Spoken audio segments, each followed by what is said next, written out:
in your 30 years or so of experience within a world that, when I was growing up, was called the profession of grit, of graft. It was, really tough being a journalist, working within the media, was something that was honorable, noble, but and probably rewarding on a level, but extremely difficult and tough, not only physically but also mentally and the like. I recall quite clearly how around the Srebrenica massacre 31 years ago, how my local journalist would come with a notebook in his pocket and a pen, and he would sort of lean on a wall whilst taking down notes as I was speaking, and that carried on for a bit until things changed. Now, I'm not one to say that all change is bad and that harking back to the golden days or the such, but something has changed radically within the whole profession, not only of journalism, but media as a whole. And you've witnessed those changes overall. And I'm not asking you here to pass any kind of judgment or give grades, but generally speaking, and with the advancements in technology, advancement of tools, advancements in communications and the such, do you think that the performance of the media overall today has advanced? Are we in a better place as consumers of the media? Are they better served than they were back in, I don't know, early 90s, for instance, or even before? It's very difficult to decide that we have, in fact, improved in such a way that it's beneficial to the people who are listening to the journalists. When I began, I was so excited about the prospect of being a journalist, of being on the telly or whatever. I began, looking at things and talking to myself in the mirror, putting my hand out, and you're talking about a kid of about 6, 7 years old, and just imagining that he could. And you had those aspirations since then. Absolutely. That was where I was. I mean, I was very fortunate because my father, he used to give us little speeches that when we had family occasions, he would say to us, learn this speech, and we'd learn the speech, and then we'll go on and speak out the speech off without a script, but say it because we've memorized these things. And so we were always, my brother and I were always, in front of people speaking, and I really, really enjoyed that. And so when I heard the news and all the rest of it, I imagined that I was going to be one of those people reporting the news, very, very important news that people are going to impact their lives. And so that's what I spent, maybe the beginning, my formative years, just thinking and pretending that I was, on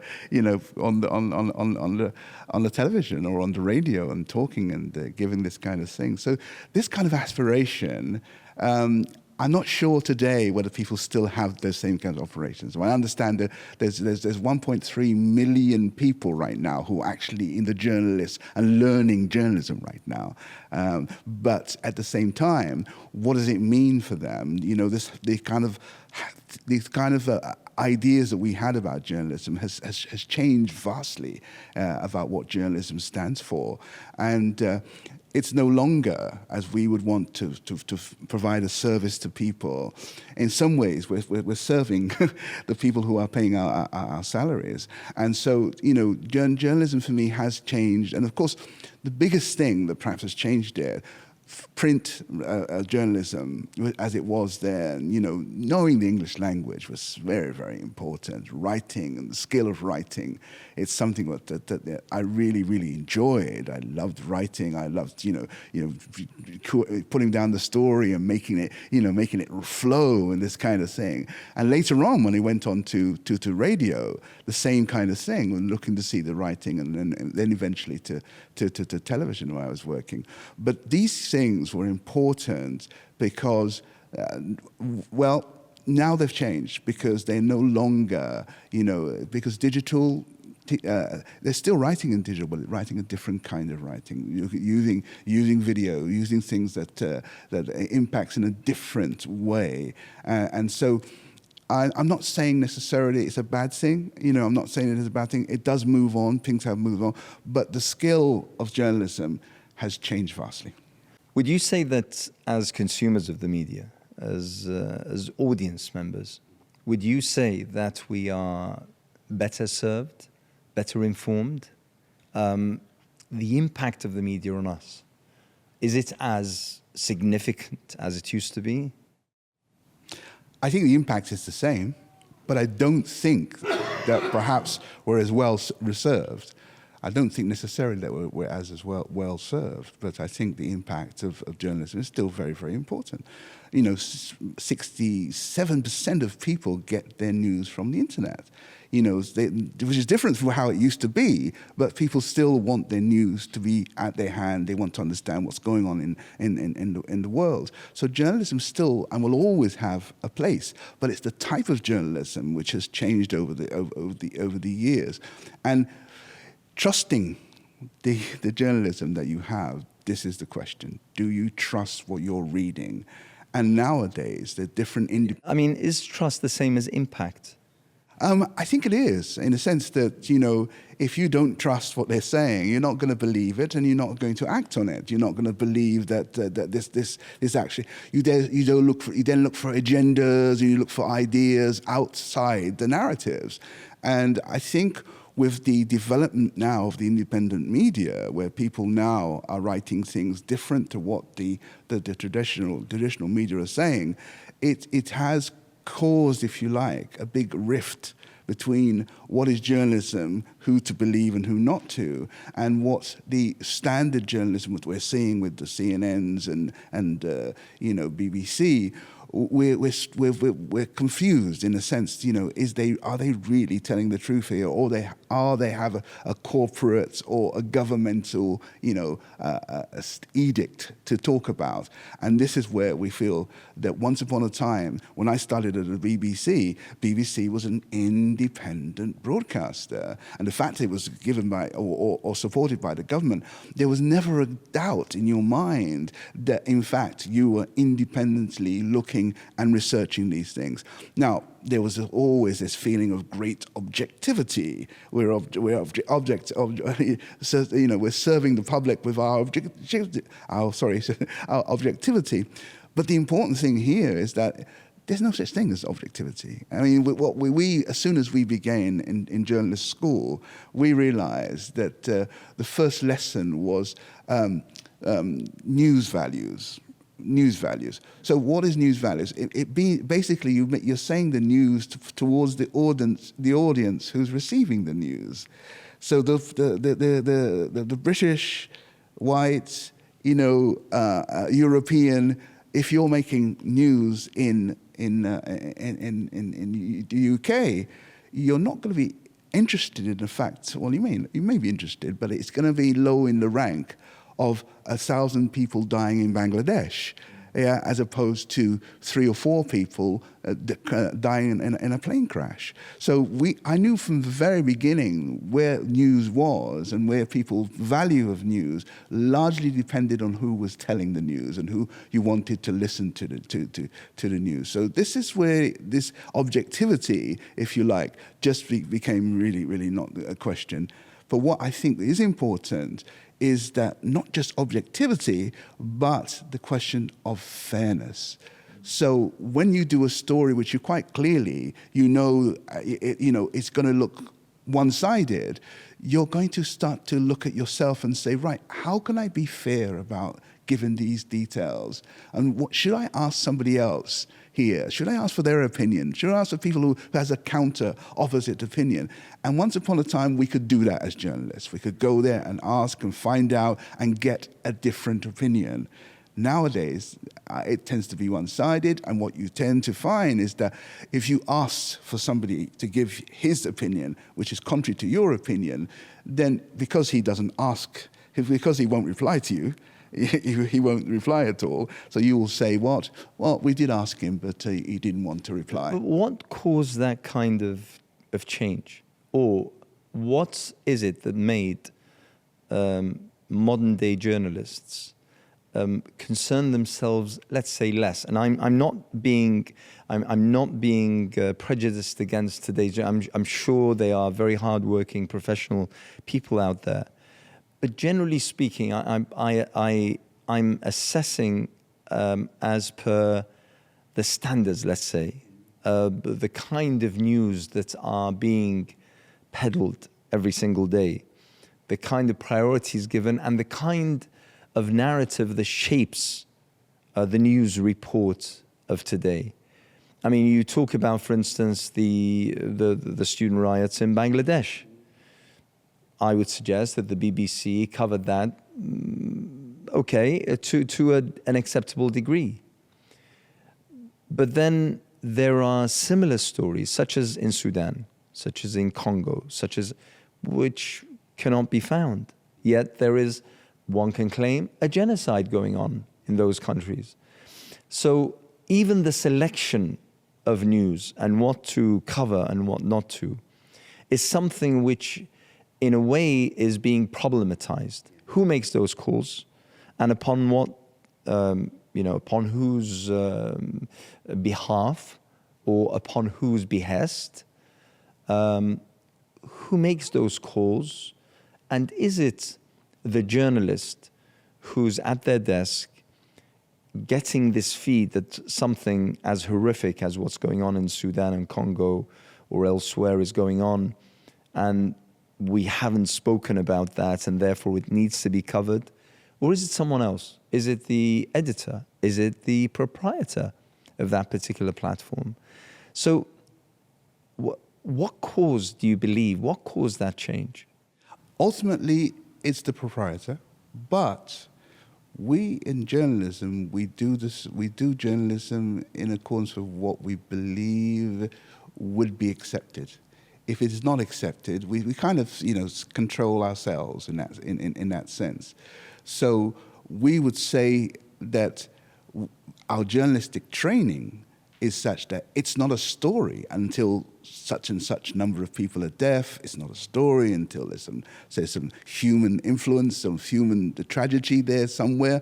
This is not a story until, or if we hear it again and again. This concept of news, it's only news if it happens new.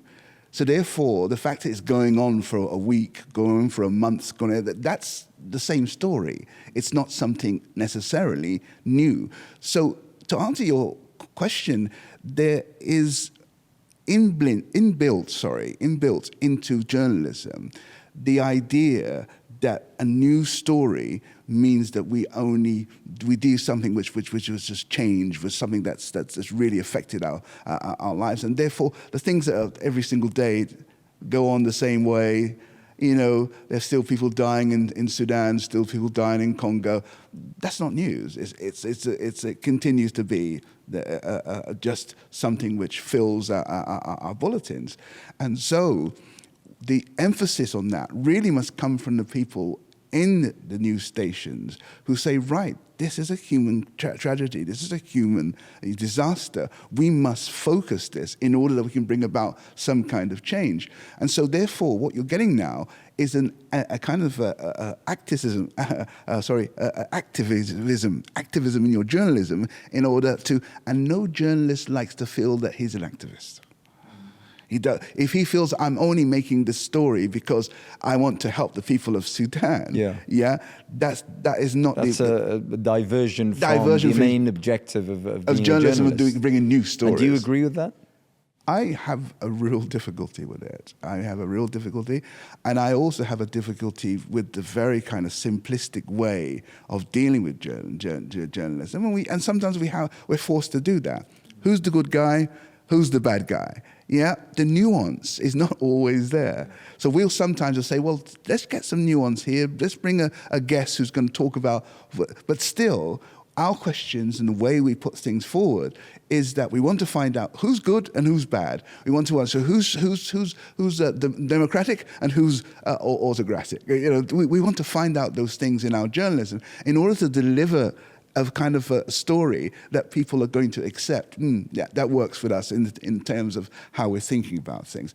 And so for me, that it sometimes is very problematic, especially I was been covering Sudan for a number of years, and I stopped doing it. And the reason I stopped doing it because I became physically very emotional about my family, my people, those who were being affected by that.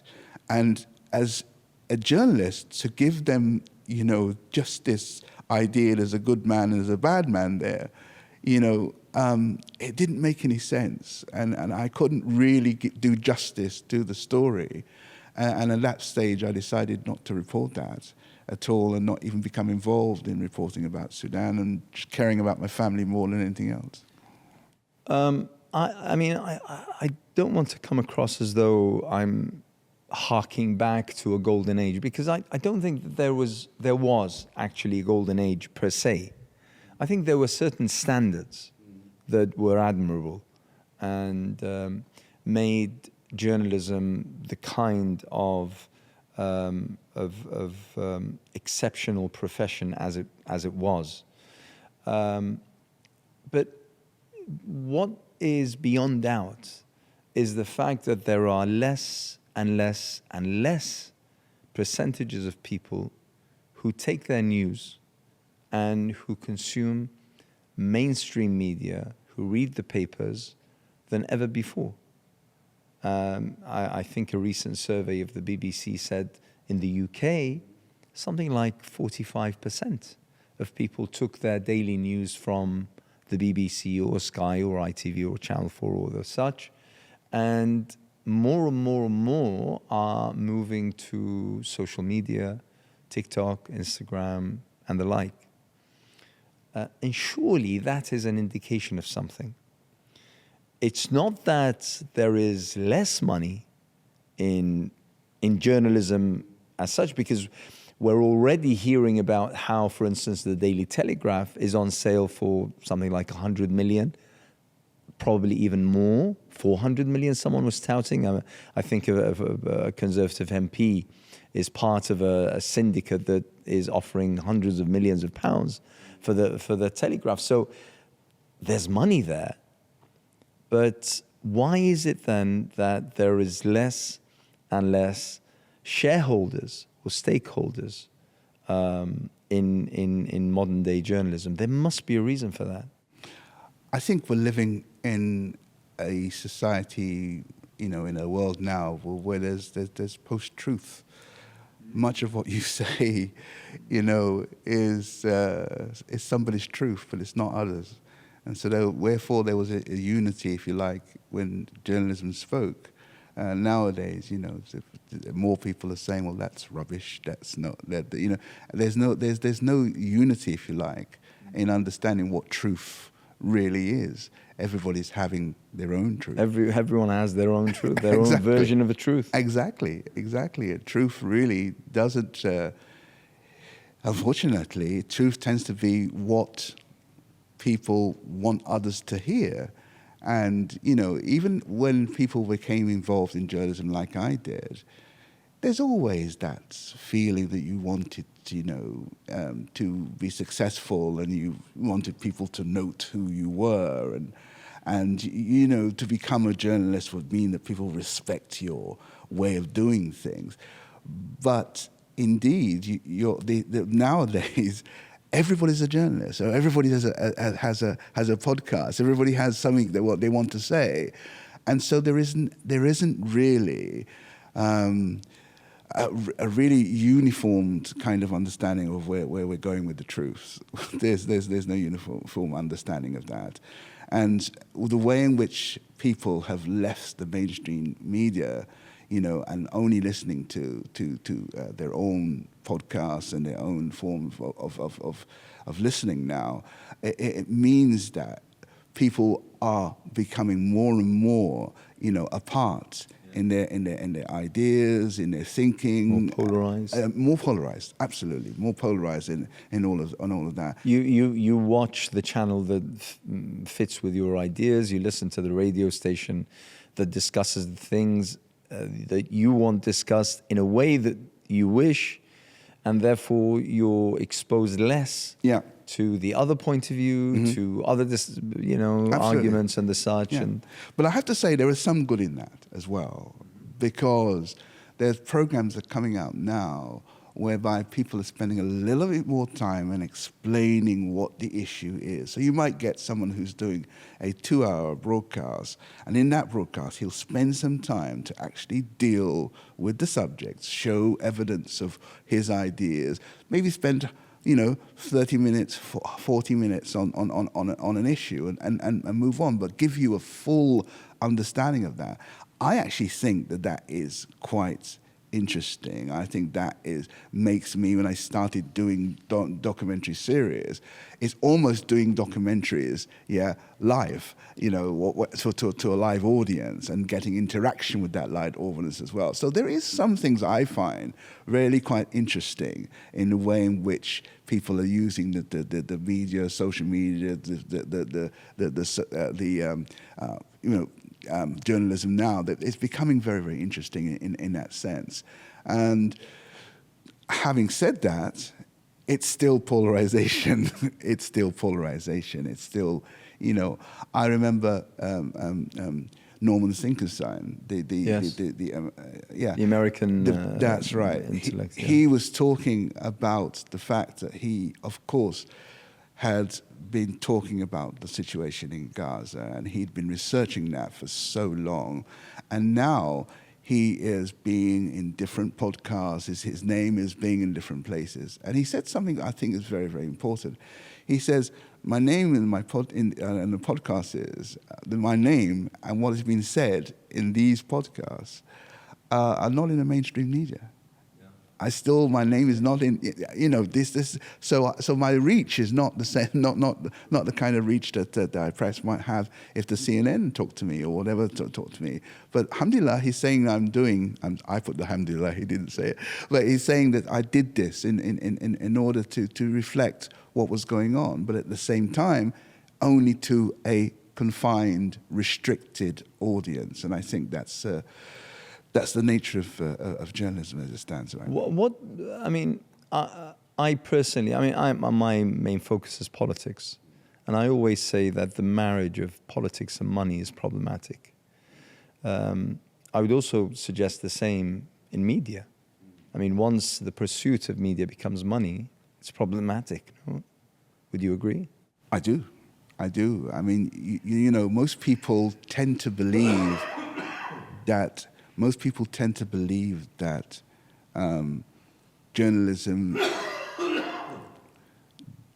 is independent, but it's still, you look at the people who are controlling and who are, doing the journalism nowadays, come from, especially in the UK, from an echelon of people who come from well-to-do backgrounds, etc.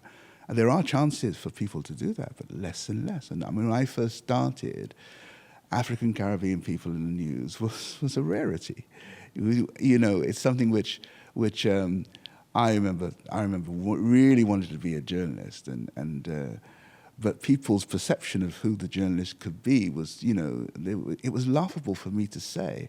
I remember being at school and I saying to the teacher asked us the general question, what do you want to be? What would you like to be when you grow up? And I'd been working as a journalist in my own mind, in a spare time for a long time, and that's what I wanted to be. But people's perception of what you could be as a journalist, because you don't come from that echelon of people. When I said I want to be on television, there was deathly silence in the class.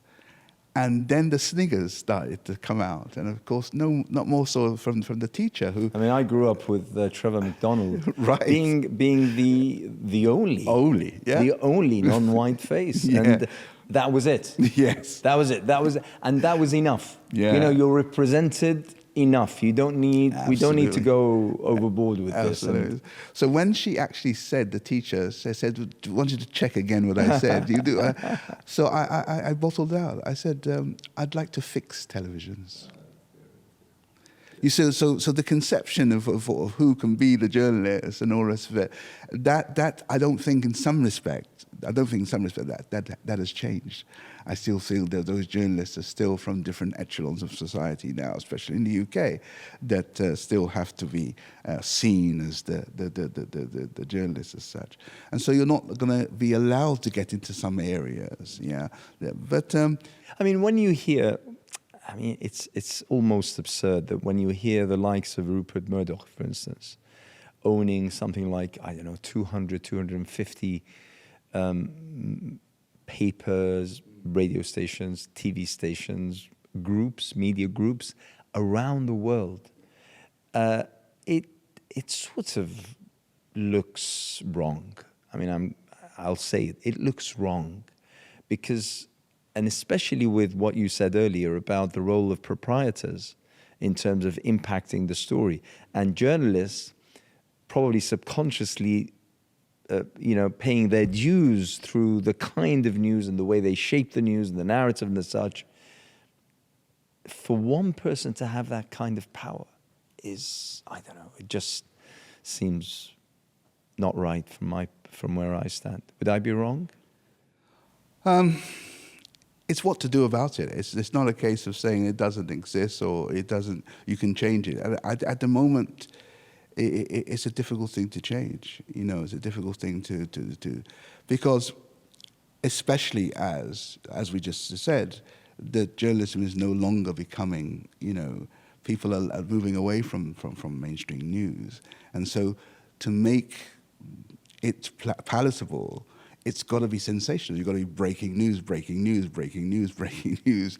It's not really any breaking news at all, but you have to change the emphasis on the stories and make it more palatable, so people are going to tune in and try and follow this. And I think that's what's happened with all of these centers of news. They've changed into because there was I think a change recently between World Service and BBC. They came together, and so if you watch them now, every 2 minutes is a breaking. And even though it's really not a breaking story of any kind of merit, so. Journalism has changed in that sense because people are trying to make money, and making money means you have to, in a sense, not be dishonest about it, but certainly you've got to put it in a different light and make it more kind of spicy for people. And I find that the journalism that I've been involved in, documentary features, etc., that's changing as well, very much. I don't think people are spending the money. When we went for the BBC now, when we went to film in Africa, for example, we would spend 2-3 weeks on location and bring a crew with lighting man and etc. It'll be a really, really big deal, So I'm not so familiar with it nowadays, but the kind of coverage, means one person can do it with his own camera and go in, take it out, be out in a couple of days and send it, etc. It makes sense that in a world where we have rolling news 24 hours a day, you have to fill that space with something. And therefore, you have to come up with new things that attract the viewers, that make advertisers, especially in the case of the BBC World Service, for instance, where advertising is there, to make it more attractive. But my concern is on the kind of monopoly then one person who has the money will have over the kind of feed, of informational feed, that so many people, I mean, when we're talking about hundreds of stations, hundreds of outlets, hundreds of papers around the world in various languages, but all being fed, the kind of same or similar or probably even identical kind of narrative day in, day out. That's definitely a problem.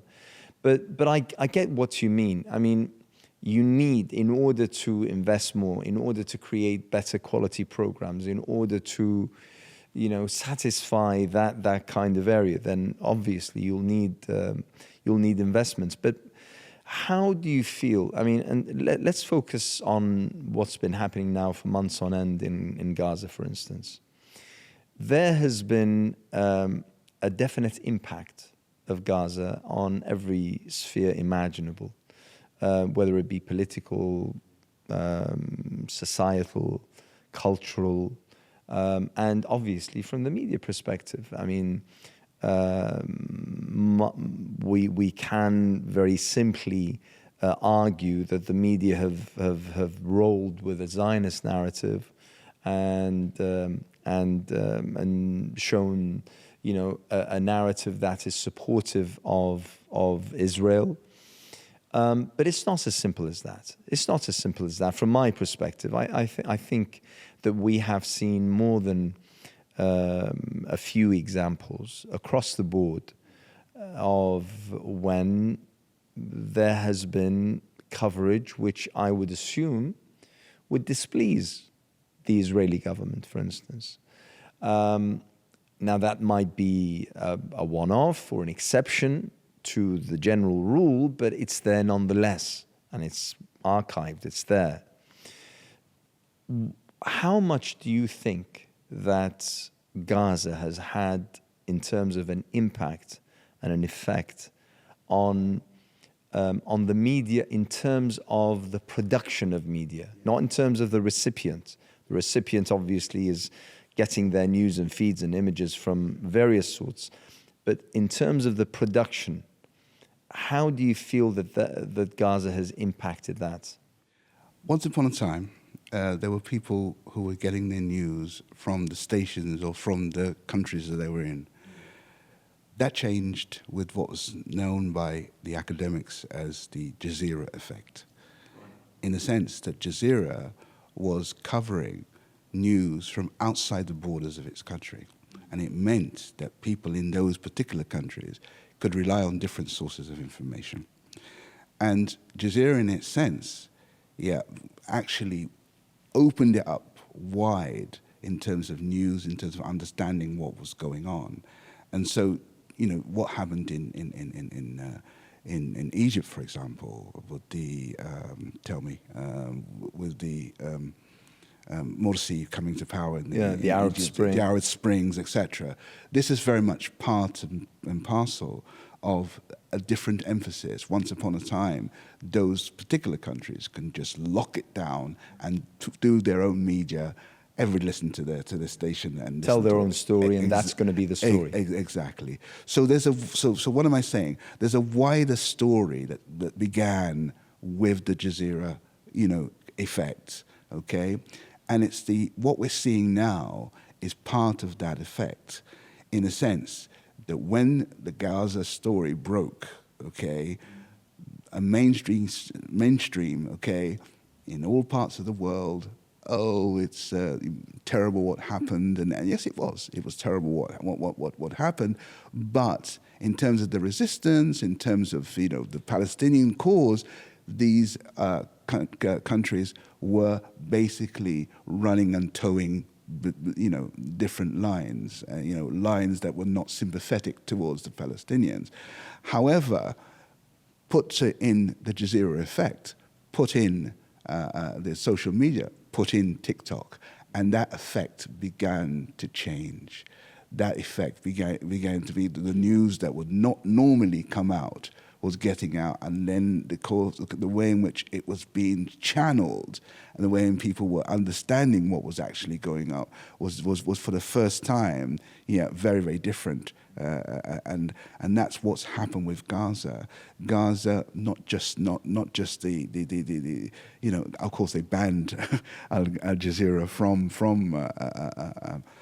Israel, but also the work that was done by the journalists themselves, those brave Palestinian journalists that have gone in and taken their camera and have been And refused to leave. Exactly. And we've lost how many now? And paid with their lives. Even a couple of days ago, we were talking about, with the time of this shooting, this coming out, you'll know that they had bombed a tent in which journalists were inside that tent. So these have caused, if you like, a really different emphasis on the news, and that the Gaza situation now is where it, in a sense, it should be the key focus of people's minds, and understanding that this is a genocide, understanding the ICJ's statements that they're coming out with, understanding that this is just cannot go on. This cannot be, the reality that we're living in.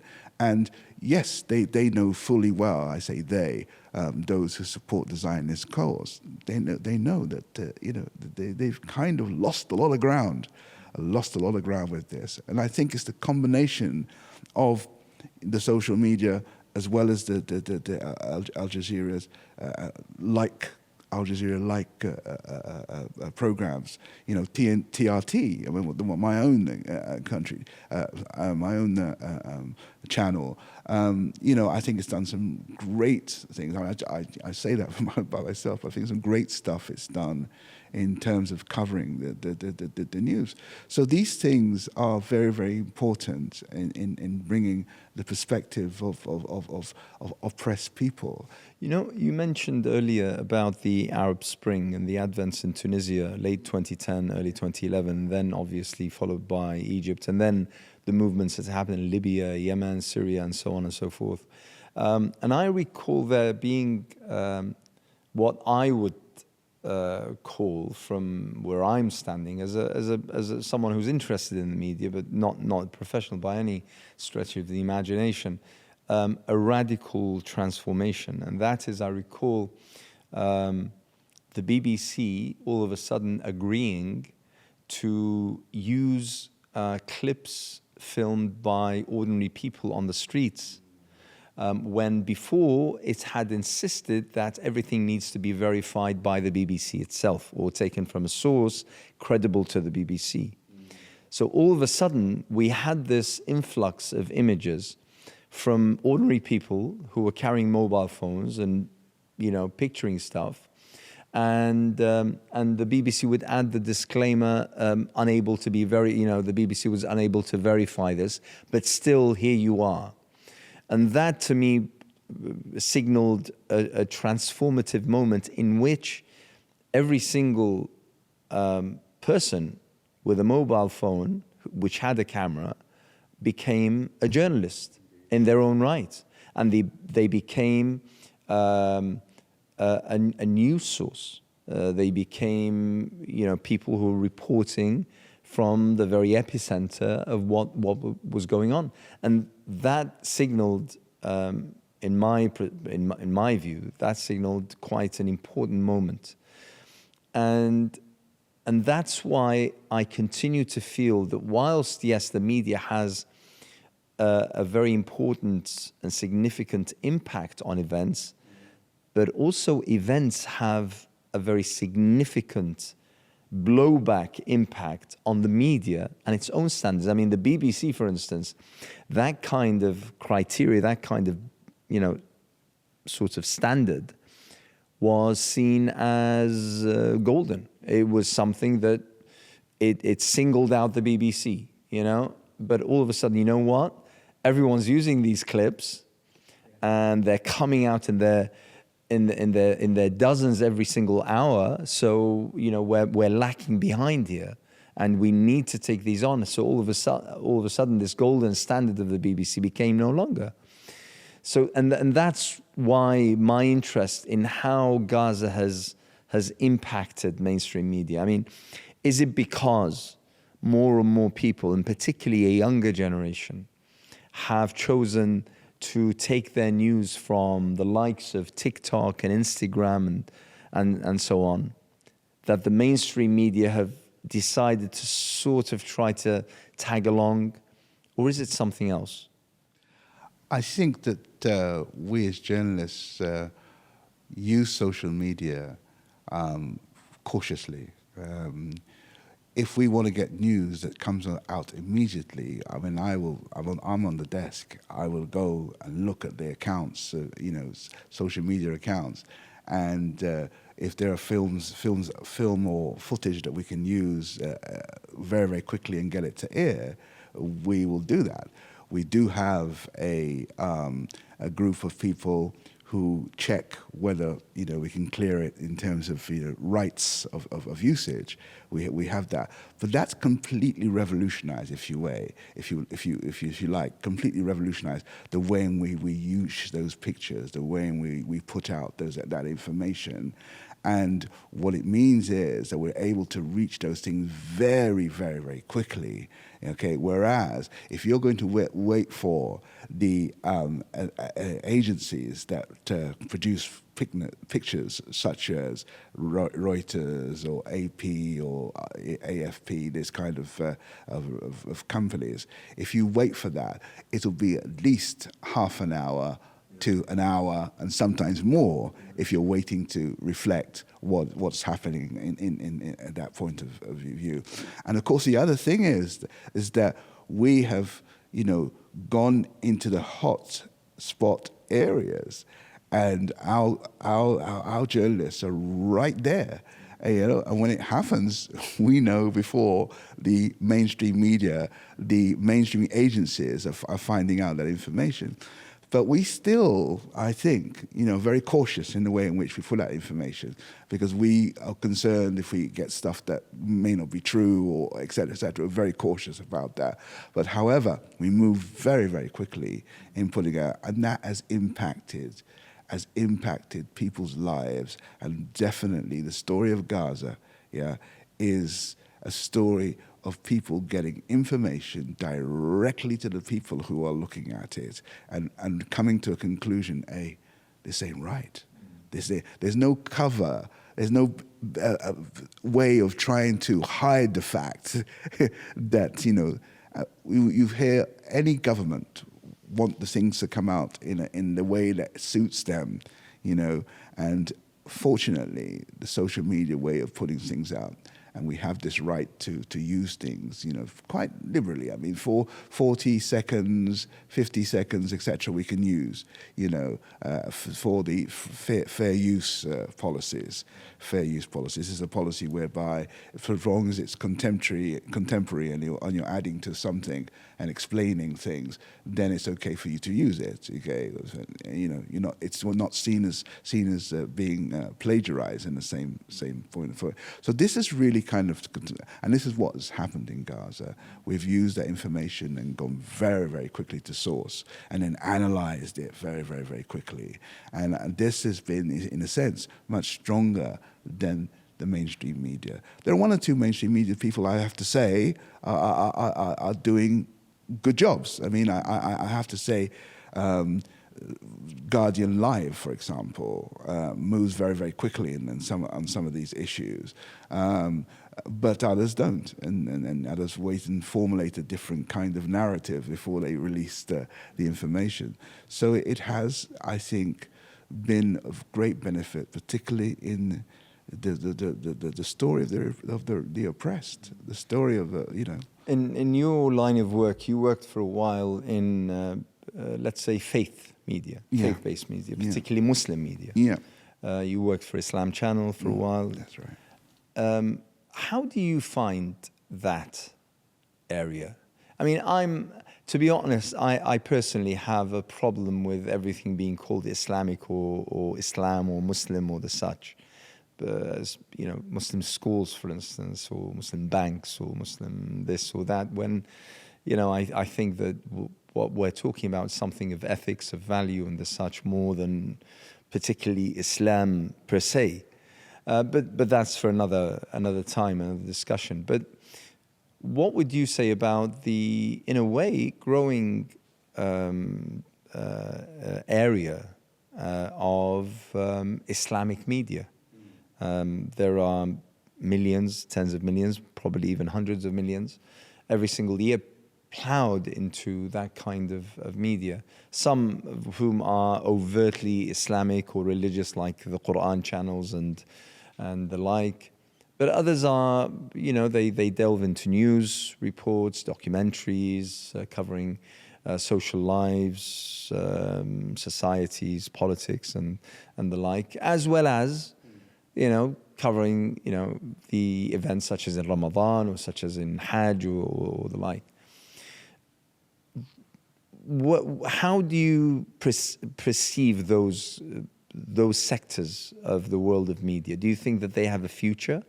Do you think that they might come into to merge with mainstream media, but sort of in an ethical fashion, whatever that means?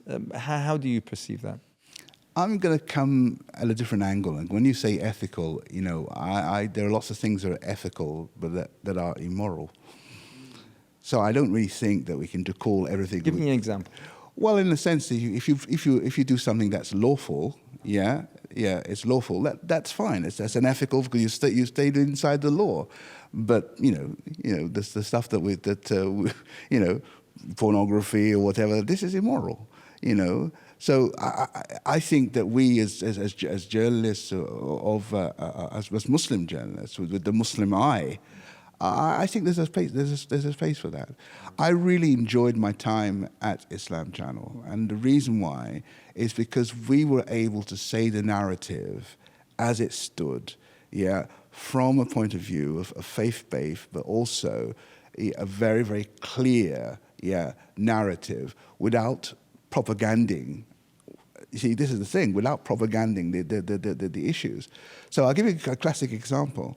Most stations now will say Islamic State, They won't say Islamic State, ISIS, or say Daesh, They'll say that, okay? We didn't do that. We said Islamic State Group. And the reason we said that, because we call them what they call themselves, and that's a journalistic thing. But we call them a group because at the end of the day, they can't say that they're Islamic State in terms of the grand total of it. So things like that, we didn't get involved in militants and things that everyone's militant is another person's freedom fighter. So I mean, we didn't get involved in those kind of discussions. So I find it very, very fulfilling during my time as Islam Channel, because we were really, really conscious that the kind of words that we use were the words that reflected a balance in what was going on in the news and in the world. So that, I think, is very, very important. And I think that also there's always will be a place for the moral argument. They'll always say, and the moral argument is not just a Muslim moral argument. The moral argument is joined by the Christian and the Jewish. That there's a moral. So mine is not an ethical one. Mine is a moral one, and we have to, if you like, put forward the morality more so than this kind of disbelief and atheism and all this, which I, in a sense, is pandering to immorality. And I'm not suggesting that everything that we as Muslims do is perfect. I'm not saying that, but I am saying that we do have a book.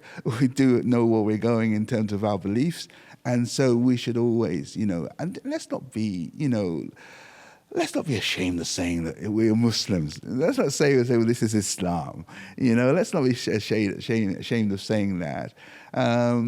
Because I think if you try and saying we're gonna moralize everything, or rather we're gonna make everything ethical, then you do lose yourself in some time along those lines. So yes.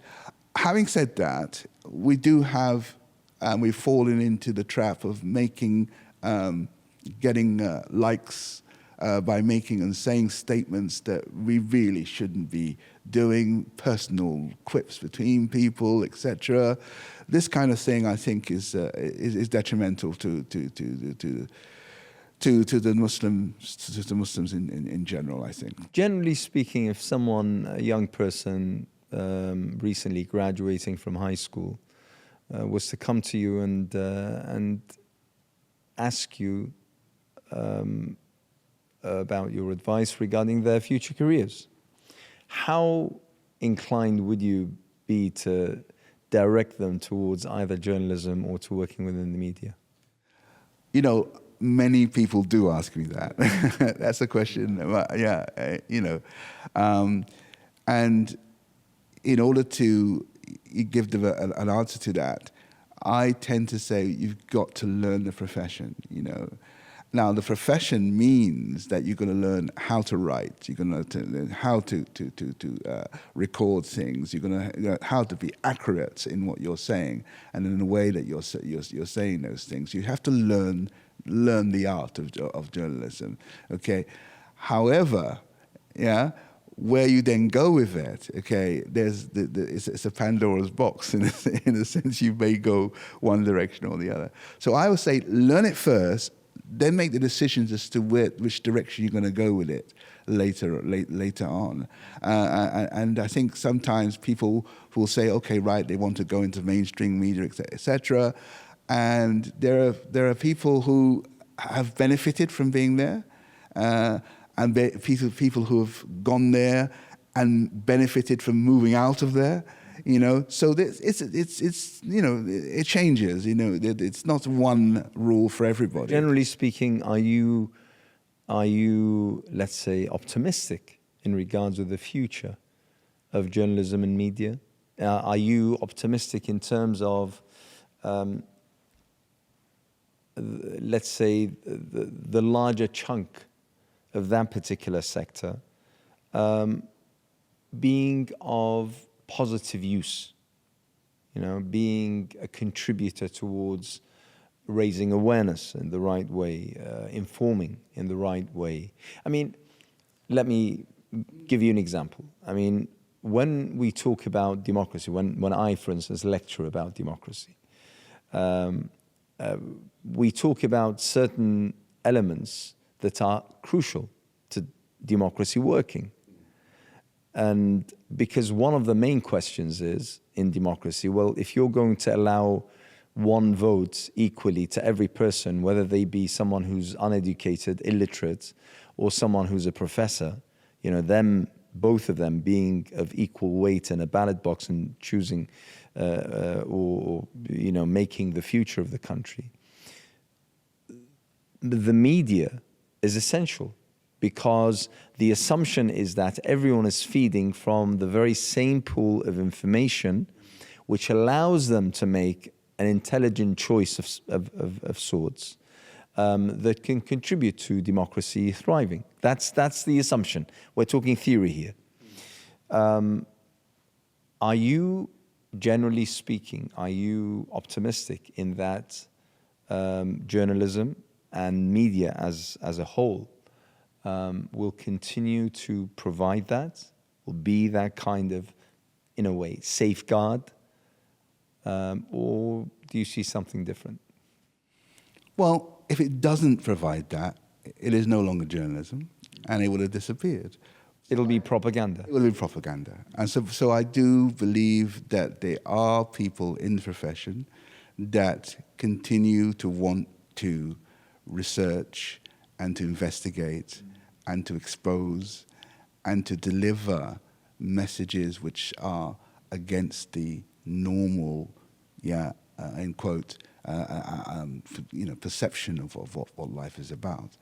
And if we're part of a democracy, part of getting involved in, having a society where people can express and people can be, involved and informed in things that are truthful, then I think there'll always be a position for the journalist to occupy in that. So I do believe that we will continue to doing so, because in a sense we have continued, because those who've not been able to find the place in the mainstream have moved off into the independent media and are doing some really fantastic work in those areas. And people are, if you like, exposing. I mean, the whole thing, for example, in Gaza, some of the information that came out from the mainstream with regard to the October the 7th, that's now been debunked. It's now changed, and it's only really debunked because of the independent journalists who've gone in and investigated what. So there'll always be, if there's going to be someone who's going to cover something up, that's trying to get something covered up, there's going to be someone trying to uncover it. And I think that journalism will always have a place to do that. And I think that some of the stuff that we've done, and that we've done in my channel and we've done on independent channels, have been really earth-breaking, in that sense, So some of the things that we've done have been really, really earth-breaking, I think, yes. I recall when Donald Trump became president for the first time, we might see a second time. Yeah. When he became president, one of the things that he launched was the concept of fake news. Mm. And I still believe that was one of the most significant blows dealt to journalism and media over recent times. But whether we like it or not, fake news has become a thing. And it's something that we find every day. I mean, whether it be through deep fake, photoshops, fabrication. I mean, before we used to call them fibs. But now we're on a totally different level. We have AI, which produces a human-looking image that says things sounding like humans, but are absolutely fabricated. So we're entering a new realm. Do you agree? I don't think we've changed. I think, there's always going to be journalists who are unscrupulous in terms of not telling the truth. The former Prime Minister of the UK, it was a journalist who was sacked for his unscrupulous journalism. That's something which I think, is going to continue so long as you've got people of egos who want to be, the journalist, who wants to be the person who's getting the scoops and etc. You'll always have that. So there will be, a dishonesty that some people are involved in, But I think in general, especially if you're talking about, people of ethical, moral journalism, yeah, we are, bearing the torch, and bearing it and saying that we will continue to do what we do, yeah, with justice, with truth, and with, a modicum of respect for all of those that you're the subjects that you're dealing with. So I think, fake news is going to exist in what's the name, but subhanAllah, sometimes when I go to social media and you find something in social media, you almost automatically feel that's not true, And then when you take more, we tend to look for 3 other sources, yeah, that can back out what's being said, and you find, if you can't triangulate it, pretty quickly, it's probably not true, and etc. So, but it does pose a problem, no doubt about it. It does pose a problem, especially this deep fake stuff and all, etc. But I think automatically people do have, they're kind of ready to reject most things. I have a journalist who works with me. And really, every single statement, even if you make it yourself, he'll say that's not true, And that's part of what he's become and understood as a journalist. It's not true, And until he has it verified, he's going to assume it's not true. He's going to assume it's not true. And I think in some cases we should all do that, because sometimes my wife will call me and says, "Oh, have you heard?" And I go, "What's the source?" And she'll realize the source is pretty much, a source not reliable. So yeah, we do have to, be careful. But I think in most cases, and I might be wrong here, but most cases we can sort out, we can sort out the stuff that's true and the stuff that's not true. Yeah, most times. Jazakallah. Allah, so Thank you so much.